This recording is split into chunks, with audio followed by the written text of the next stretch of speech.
काही गोष्टी दिसत नाहीत म्हणून आपण त्या मानत नाही. कोणत्याही सुखाच्या क्षणी आपण होशमध्ये असणं, यातच त्या क्षणाची अप्रूवाई आहे. प्रतिक्षणी नवा जन्म देण्याची इच्छा फक्त मनात असते, पण त्याला शिकवावं लागत नाही.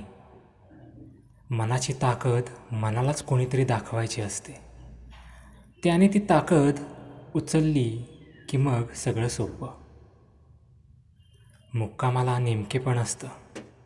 मुक्काम मर्यादेनं वाढलेला असतो. शोध अनादी अंत असतो. मुक्काम तुम्हाला झपाटून टाकत नाही, तो सगळं संपल्याचं सांगतो. शोध झपाटून टाकणारा असतो.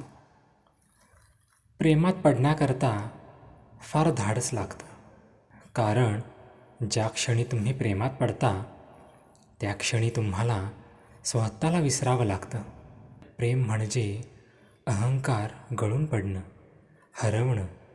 प्रेम म्हणजे दुसऱ्या व्यक्तीला तुमच्यावर अधिकार गाजवण्याची मुभा देणं, शरण जाणं. हा प्रेमाचा एकमेव मार्ग आहे.